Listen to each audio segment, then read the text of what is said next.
Tune into Sports 360 with Ahmed Hamad. Pakistan super league special के साथ मैं हूं आपका मेजबान अहमद हम्माद और मैं हूं सबा शफीक। जनाब, कल ज़बरदस्त मैच खेला गया गद्दाफी स्टेडियम लाहौर। बारिश भी हुई और फिर डकवर्थ एंड लुइस मैथड क्योंकि पहले बैटिंग करती है लाहौर कलंदर। मोहम्मद नईम क्या धुआंधार बैटिंग की और बड़े अच्छे साइन। पाकिस्तान की जब क्रिकेट की बात की जाए तो यंगस्टर्स परफॉर्म करते हैं। पाकिस्तान सुपर लीग का फ़ायदा पाकिस्तान क्रिकेट को तब है कि Pakistani players match winning performance दें।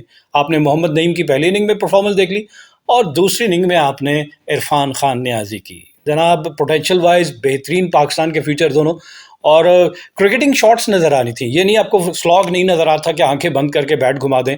दोनों की बड़ी अट्रैक्टिव बड़ी अच्छी इनिंग नज़र आ रही थी। स्टार्ट करते हैं जनाब लाहौर कलंदर के हवाले से। टॉस जीतते हैं डेविड वार्नर और टॉस जीतकर पहले बैटिंग की दावत दी इन्होंने लाहौर कलंदर को। मैच जो है वो पहले तो 20 ओवर का था, लेकिन 8वें ओवर में बारिश शुरू हो जाती है। फिर इसको रिड्यूस किया गया, 15 ओवर तक मैच को महदूद किया गया और फिर 15 ओवर में हमने देखा कि लाहौर कलंदर जिसका आगाज़ बहुत अच्छा था और उसके बाद जैसे ही मोहम्मद नईम आउट होते हैं फिर फ्लरी ऑफ विकेट्स, एक के बाद एक विकेट गिरती है और 160 रन बनाते हैं मुकर्रर 15 ओवर्स में 8 विकेटों के नुकसान पे। और जवाब में कराची किंग्स मतलूबा हदफ 14.3 ओवर में, जी हाँ, 3 गेंदें पहले ही मुकम्मल कर लेती हैं और इनकी 6 विकेटें गिरती हैं। तो ये 4 विकेटों से मैच जीते थे। इनका टारगेट 168 डकवर्थ लुइस के तहत एडजस्ट किया गया। 167 रन बने लाहौर कलंदर के और इनको 168 का टारगेट दिया गया जो इन्होंने पूरा कर लिया और ये कामयाबी हासिल करके कराची किंग्स पॉइंट टेबल पे 3रे नंबर पे आ गए, जबकि लाहौर कलंदर 4थे नंबर पे चली गई है। लेकिन इफ एंड बट्स अब बहुत ज़्यादा है पॉइंट्स टेबल की, जब हम बात करेंगे आगे चल के। कल की इनिंग की बात की जाए तो 8वें ओवर में जहाँ पहली विकेट गिरती है 90 के स्कोर पे और सेकंड फास्टेस्ट निफ सेंचुरी स्कोर करते हैं मोहम्मद नईम सिर्फ 22 गेंदों पे। और बेहतरीन इनिंग और आगाज़ जिस तरह कहा जा रहा था कि पावर प्ले में जिस तरह बैटिंग की जाए वो करके उन्होंने दिखाई और 29 गेंदों पे 5 छक्के और 6 चौके। बिल्कुल, हमारे जैसे आपने बात की तो मोहम्मद नईम पे हमने क्रिटिसाइज़ भी बहुत किया है क्योंकि शुरू के 5-6 मैचेस में वो बिल्कुल भी परफॉर्म नहीं कर पा रहे थे और फ़खर जमान के साथ ओपनिंग स्टैंड नहीं दे पा रहे थे। लेकिन लास्ट 2 मैचेस से हम लोगों ने देखा है कि ज़बरदस्त इनिंग और कल जैसे खेले हैं दाद देनी पड़ेगी और फ़खर जमान ने भरपूर साथ दिया उनका। लेकिन वही बात है कि फिर मिडल ऑर्डर आपने बहुत अच्छा 8 ओवर्स में 90 रन्स और 15 ओवर्स में 160 रन्स भी बहुत रन से। और मुझे ऐसा लग रहा था कि कराची जब दूसरी टीम पे प्रेशर आता है और आपका पावर प्ले भी कम हो जाता है, उनको 6 ओवर का मिलेगा, आपको 5 ओवर का मिलता है स्टार्ट में और उन चीज़ों से। लेकिन जैसे कराची किंग्स नज़र आ रही है और जिस तरीके से बैटिंग की है इरफान खान ने, तो ज़बरदस्त दोनों तरफ से। और एक और अच्छा मैच हम लोगों ने PSL का देखा है कल। जी हाँ, इसमें गलती किसकी थी? गलती बिल्कुल लाहौर कलंदर के दोनों premier fast bowler Shaheen Shah Afridi और हारिस रऊफ लेंथ बॉल कर रहे हैं। आपने देखा कि पहली इनिंग में फ़खर जमान जब बैटिंग कर रहे थे आमिर जमाल आके यॉर्कर्स कर रहे थे और यॉर्कर्स में हमें नजर आया कि फ़खर जमान सिंगल ही कर रहे थे, ज़्यादा से ज़्यादा रन नहीं बन रहे थे। तो ये दोनों बॉलर जो कि कल मुझे एक और अच्छी चीज़ नजर आई कि जी हाँ, प्रीमियर बॉलर ये दोनों की मुझे एक और अच्छी चीज़ जिसका मैं निशानदेही करूँगा कि वो आपको पेस नज़र आ रही थी। शाहीन शाह अफरीदी ने 147 kph को टच किया और हारिस रऊफ ने 149, तो बड़े अच्छी पेस के साथ बॉल कर रहे थे लेकिन लेंथ सही नहीं थी। आप अगर इसी पेस के साथ यॉर्कर पे करते तो आपको विकेट भी मिल जाती। और फिर हमने देखा कि बैट्समैन जो कि जिसको बड़े शॉट्स चाहिए, लेंथ बॉल हो या जो भी हो, वो शॉट्स खेलेगा। और क्योंकि 4 ओवर में 65 रन चाहिए थे एंड में कराची किंग्स को, इरफान खान नियाजी ज़बरदस्त मैं कहूँगा कि इनिंग खेल गए और दोबारा बता दिया कि उनकी जो सिलेक्शन थी पाकिस्तान क्रिकेट टीम में वो जस्टिफाइड है। आप थोड़ा मौका दें, पेशेंस का मुजाहरा करें, जिस तरह मोहम्मद नईम के साथ आप पेशेंस का मुजाहरा किया लाहौर कलंदर, हसन नवाज के साथ, तो सब ये यंगस्टर्स, हाँ ये यंगस्टर्स जो हैं ये इनके साथ काम किया जाए। और मैं कहूँगा पोस्ट एरा समझ लें आप बाबर और रिजवान का, क्योंकि ये प्लेयर पावर प्ले में खेलने की सलाहियत रखते हैं और मोहम्मद नईम को, साहिबजादा फरहान को, इन प्लेयर्स को आप खेलने दें, मोहम्मद हारिस को भी खेलने दें, ये स्टार्ट अच्छा दे सकते हैं। 5 बैट्समैन कर लेते हैं, मोहम्मद हारिस, फ़खर जमान, साइम अयूब, मोहम्मद नईम, साहिबजादा फरहान, ये 5 तो कम से कम, हसन नवाज हाँ कह सकते हैं। चलें इन 6 की बात कर लें। अगर हमने ओपनर्स ढूंढने या पूरा बैटिंग ऑर्डर लगाना तो ये वो 6 प्लेयर हैं जो इंटेंट के साथ खेल सकते हैं, पावर हिटिंग कर सकते हैं, बट 200 से प्लस टोटल बोर्ड पे लगा सकते हैं। फिर डाउन दी ऑर्डर आपके पास जनाब हमारे वर्ल्ड कप जो आ रहा है 2026 मैं उसी की तैयारी के लिए हमें अभी अभी से इस पर काम करने की ज़रूरत है कि ये नहीं हम देखें कि फिर से वही फ़खर जमान और साइम अयूब को आपने ओपनर रखा हुआ है और बाकी जो बेंच स्ट्रेंथ है आपकी वो आपने रिजर्व में रख दी है कि उनको हम मौका देंगे या 15 के स्क्वाड में शामिल कर दिया लेकिन 11 में नहीं पूरा किया। नया स्क्वाड बन सकता है बैटिंग की। अगर हम बात करें जैसे 6 बैट्समैन की हमने बात कर दी, इनमें बिल्कुल। सलमान अली आगा और इरफान खान न्याजी को आप कर न्याजी लें भी है। तो ये 8 बैट्समैन, चलें खुशदिल शाह को भी शामिल करें बिल्कुल। और नवाज को भी शामिल करें, शादाब खान को तो भी शामिल करें, शादाब वो तो तो शामिल ही है 12-13 ऐसे अच्छे आपके पास T20 को सूट करने वाले बैट्समैन मौजूद हैं कि आप कहें कि हाँ अब हम मॉडर्न डे ऑफ क्रिकेट जो खेली जा रही है। बाबर और रिजवान को भी रखें, ठीक है, मिडिल आप- ऑर्डर्स में रखें कहीं पर। नहीं ठीक है, देखें आपका थॉट प्रोसेस क्लियर होना चाहिए। आप Babar Rizwan in one day and test match आप उनको, लेकिन हमने ये भी तो देखा है कि ठीक है खेल रहे हैं अभी परफॉर्म कर रहे हैं लेकिन एकदम से अगर विकेट्स गिरती हैं तो फिर गिर ही जाती है, कोई विकेट आप अभी मैचेस हार कर आए हैं, कोई ऐसा मसला नहीं है कि हार तो आप वैसे भी रहे, लेकिन जब इनको कॉन्फिडेंस देंगे, जिसमें आपने देख लिया मोहम्मद नईम को हमने कॉन्फिडेंस दिया तो उस कॉन्फिडेंस का उनका रिजल्ट आपके सामने अब्दुल्ला है। शफीक को भूल गए, अब्दुल्ला शफीक को भी भूल गए जी। बहुत सारे बैट्समैन हैं जो परफॉर्म कर रहे हैं कंसिस्टेंसी के साथ। अगर फॉरेन प्लेयर्स कर रहे हैं तो पाकिस्तानी प्लेयर्स भी परफॉर्म कर रहे हैं और मैच विनिंग परफॉर्मेंस पाकिस्तान की जानिब से आए तो ज़बरदस्त। मैं कहता हूँ पाकिस्तान सुपर लीग का मकसद ही तब पूरा होता है कि पाकिस्तानी प्लेयर्स जो हैं वो परफॉर्म कर रहे हैं। और बॉलिंग में भी बात करें तो शाहीन और हारिस के अलावा भी जैसे हसन अली दोबारा से फॉर्म में आए हैं, नसीम शाह, इनके अलावा भी बहुत सारे प्लेयर्स ऐसे हैं। जी हाँ, हम बात करें अब्बास आफरीदी की बात कर लेते हैं, जैसा की बात मीर हमजा, हसन अली, खुर्रम शहजाद, जबरदस्त से भी अच्छी जी हाँ। बॉलिंग कर रहे हैं। तो एक अच्छी मैं कहूँगा कि स्क्वाड सिलेक्शन कमेटी के लिए अब इम्तिहान होगा कि ये इतने सारे पोटेंशियल प्लेयर्स हैं जो कंसिस्टेंसी नहीं, अगर मेरिट पे करेंगे तो स्ट्रॉन्ग टीम बना सकते हैं आप। पाकिस्तान की स्ट्रॉन्ग टीम बन सकती है जिससे डरे भी सब ना। जी हाँ, जिससे डरे भी। चले जनाब इस लाहौर कलंदर की इनिंग और 8वें ओवर में पहली विकेट गिरती है 90 के स्कोर पे।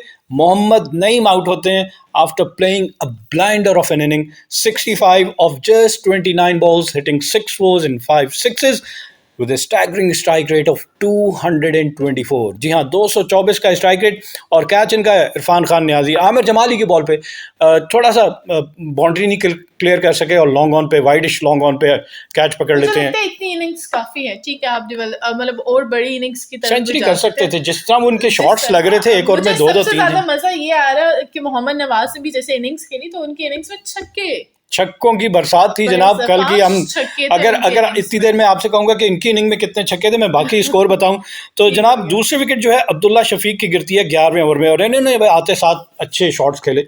11 गेंदों पे 2 चौकों और 1 छक्कों की मदद से इन्होंने 18 रन बनाए, लेकिन इनको लेग बिफोर अब्बास आफरीदी बड़ा अच्छा स्लोअर रन करते हैं, back of the hand deceive किया इनको।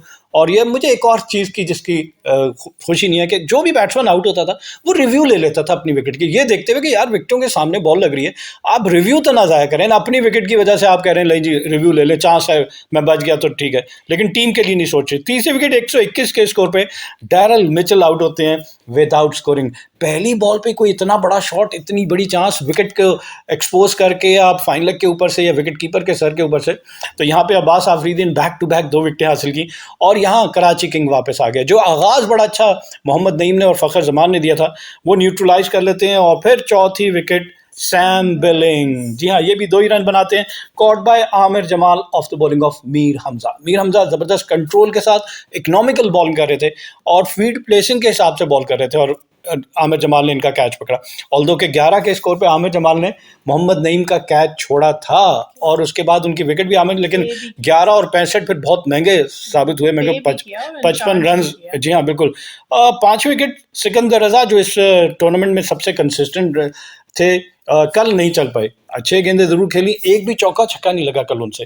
8 रन बनाए उन्होंने और again leg before by Abbas Afridi. तो बहुत अच्छे इंटेलिजेंट बॉलिंग कर रहे थे अब्बास, लेकिन चल नहीं सके वो। देन दे रीच दे 150 और 14वें ओवर में यहाँ पे फ़खर जमान एक और निफ सेंचुरी स्कोर करते हैं और निफ सेंचुरी स्कोर करने के बाद आउट होते हैं। 31 गेंदें, 4 चौके और 3 छक्के इनकी इनिंग में शामिल, 155 इनका strike rate and he was also bowled by Abbas Afridi. देखें अब्बास आफरीदी ने 4 विकेटें हासिल की और यही वो स्पेल है जिसने कंट्रोल कर लिया, अदरवाइज जी हाँ बहुत बेहतरीन खेल रहे थे। फिर हमने देखा कि जनाब 7वीं विकेट 153 पे शाहीन शाह अफरीदी आते हैं, बल्ला घुमाते हैं लेकिन आउट हो जाते हैं और फिर आसिफ आफरीदी भी आउट हो जाते हैं।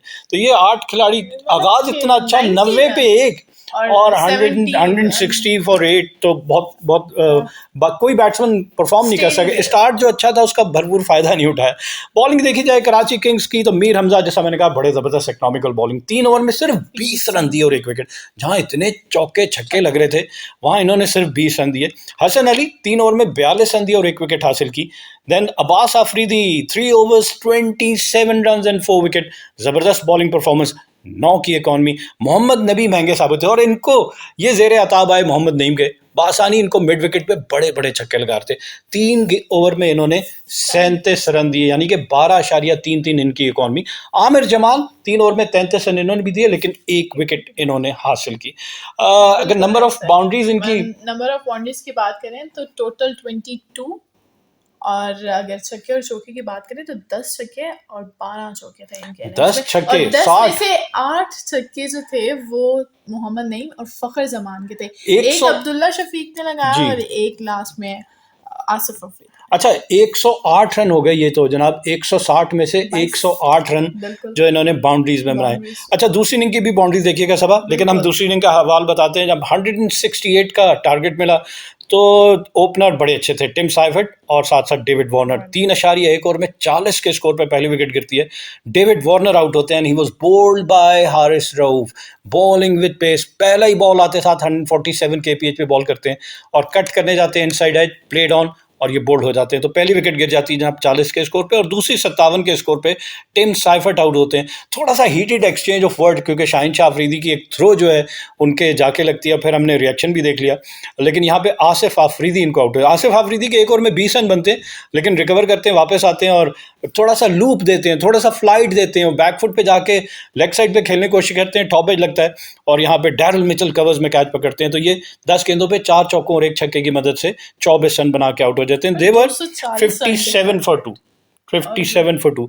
और फिर तीसरे विकेट जेम विंस आउट हो जाते हैं 7वें ओवर में, और 74 इनकी टीम का टोटल, और जेम विंस ने 12 गेंदों पर 1 चौके की मदद से 13 रन बनाए। और Rishad Hussain right arm leg spinner, वो इनको आउट करते हैं और कैच पकड़ते हैं। सिकंदर रजा अच्छा कैच उन्होंने पकड़ा, बाउंड्री से भागते हुए आए मिड विकेट से और टाइमली डाइव करके ग्राउंड पे गिरने से पहले उन्होंने कैच पकड़ लिया। लेकिन साद बेग एक और इमर्जिंग बैट्समैन, देखिए कितने यंगस्टर्स हैं पाकिस्तान के और आते साथ अच्छी परफॉर्मेंस दे रहे हैं। 15 गेंदों पे 3 चौके और 1 छक्का। जो छक्का उन्होंने कवर्स के ऊपर लगाया जबरदस्त था, और जो चौके लगा रहे थे बेहतरीन बैटिंग नजर आती। 25 रन बना के आउट हो जाते हैं। बात ये कि अकॉर्डिंग टू रिक्वायरमेंट खेल रहे हैं, बिल्कुल। और round the wicket Daryl Mitchell आते हैं और आते साथ इनको लेग बिफोर कर देते हैं, तो ये आउट हो जाते हैं। और फिर हमने देखा कि जनाब मोहम्मद नबी और उनके साथ, लेकिन उससे पहले खुशदिल शाह आउट हो जाते हैं। एक छक्का जरूर उन्होंने लगाया हारिस रऊफ को, पेस के साथ बॉल कर रहे थे, उसको छक्का लगा दिया, लेकिन फिर हारिस रऊफ ने अगली बॉल पे इनको आउट भी कर दिया। तो यहाँ खुशदिल शाह जो है वो आउट हो जाते हैं, 9 रन बनाए 7 गेंदों पे। लेकिन फिर मोहम्मद नबी और इरफान खान न्याजी की पार्टनरशिप 116 से 161 तक अपनी टीम का टोटल लेके जाते हैं 15वें ओवर में। और जबकि मोहम्मद नबी ने रन इतने नहीं बनाए, 8 गेंदों पे 15 रन बनाए, 1 चौका 1 छक्का। लेकिन मेन स्कोरर थे इरफान खान न्याजी, जिन्होंने 21 गेंदों पे 2 चौकों और 5 छक्कों की मदद से 228। ये मैं क्या मोहम्मद नईम की थोड़ी बहुत इन्होंने मैच कर दी, इन्होंने 5 छक्के करते हैं। और जिस तरीके से रन्स बन रहे थे, और मुझे सबसे अच्छी बात ये भी लगी कि अपनी 50 की तरफ देंगे। अच्छा, इनके छक्के आपने देखे होंगे कि पहले शाहीन शाह अफरीदी को वो हैंड आई कोऑर्डिनेशन बड़ा जबरदस्त, मिड विकेट पे 1 छक्का लगाते हैं, और फिर बैट्समैन वो कहते हैं ना कि 1 स्टेप अहेड सोचा, या तो बॉलर सोचा या बैट्समैन। तो इन्हें ये पता था कि अब वो ऑफ स्टंप के बाहर बॉल करेंगे, तो पहले शफल करके ऑफ स्टंप के बाहर आते हैं और वहां पे शॉर्ट पिच बॉल को स्क्वायर लेग के ऊपर से छक्का लगा देते हैं। और तीसरा छक्का जो उन्हें लगाया कि अब उन्होंने देखा कि मैं शफल करके इधर आ गया हूं, तो Shaheen Shah Afridi over the wicket आते हैं और एंगल के साथ थोड़ा वाइड बॉल करते हैं, तो पॉइंट के ऊपर छक्का। तो गेम नजर आ रही थी, प्लान नजर आ रहा था, शॉट्स थी सारी इरफान खान न्याजी के पास। इसी तरह कंसिस्टेंसी के साथ पाकिस्तान के लिए भी परफॉर्म कर दें तो सोने पे सुहागा, मैं कहूँगा पाकिस्तान के लिए। तो इन्होंने जनाब मतलूबा हदफ जो है वो 14.3 ओवर में 6 विकेटों के नुकसान पे पूरा करके मैच 4 विकेटों से जीत लिया। तो इनकी इनिंग में अगर नंबर ऑफ बाउंड्रीज सबा बताई जाए तो कितनी थी? नंबर ऑफ बाउंड्रीज 24 थी, जिनमें 11 छक्के और 13 चौके शामिल थे। ओ 13 ज्यादा थे, 22 उनकी थी, 24 इनकी हैं। और नंबर ऑफ 6 की बात करूं तो वो ज्यादा है, 11 और 13, कोई इतनी रेशियो कम नहीं है। तो वो ज्यादा अच्छा साइन है कि T20 में क्लोज मैच क्लोज मैच था और इरफान खान नियाज़ी में वही बात कर रही हूँ कि उन्होंने अपनी 50 की तरफ नहीं गए और मोहम्मद नबी ने भी उनका साथ दिया। अगर ना देते 15 रन हर एक हाँ, रन पार्टनरशिप मैटर करती है, विकेट्स बिल्कुल। गिरी हैं इनकी, हाँ। साथ साथ गिरती रही हैं, लेकिन रन्स बनते रहे हैं और दूसरी साइड। प्रेशर नहीं हुआ, ये नहीं हुआ कि बॉक डाउन हो गए हम। अच्छा चलें, पार्टनरशिप की जब हम बात कर रहे हैं तो पहली विकेट की जो 90 रन की पार्टनरशिप थी फ़खर जमान और मोहम्मद नईम की, सिर्फ 47 बॉल्स पे, जिसमें Fakhar Zaman silent feature, unlike Fakhar Zaman 18 गेंदों पे, लेकिन 29 गेंदों पे 65 run. My goodness, belligerent Mohammad Naim अपना रंग दिखा दिया। फिर दूसरी विकेट पे 31 रन की 17 गेंदों पे होती है अब्दुल्ला शफीक, फ़खर जमान, रेस्ट कोई भी सिग्निफिकेंट पार्टनरशिप नहीं। लेकिन कराची किंग्स का आगाज 19 गेंदों पे 40, डेविड वार्नर 13 गेंदों पे 24, पिछले मैच में 13 गेंदों पे 30, इम्पैक्टफुल इनिंग। और फिर टिम साइफर्ट ने 6 गेंदों पे 15। लेकिन जो पार्टनरशिप थी मोहम्मद नबी और इरफान खान नियाजी की, मैच विनिंग पार्टनरशिप, 17 गेंदें यानी 3 ओवर भी नहीं, 45 रन, जिसमें 15 रन 8 गेंदों पे मोहम्मद नबी, लेकिन इरफान खान नियाजी ने 9 गेंदों पे 28 रन। ये नक्शा बदल दिया उन्होंने, छक्के जो लगाए ना 5, या नक्शा बदल दिया और अपनी टीम को मैच जिताने में कामयाब हो गए। तो बेहतरीन मैं कहूँगा कि परफॉर्मेंस, मुझे खुशी है और ये कि पाकिस्तानी प्लेयर्स जो हैं वो परफॉर्म कर रहे हैं और पाकिस्तानी परफॉर्म कर रहे हैं। और हम बात कर रहे थे कि लेंथ क्या होनी चाहिए। जो शाहीन शाह अफरीदी की बॉलिंग 3 ओवर में 41 रन देते हैं, 13.66। आसिफ अफरीदी पहले ओवर में 20 रन दिए, दूसरे ओवर रिकवर किया, 6 रन दिए, लेकिन 2 में 26 रन दिए, 1 विकेट हासिल की।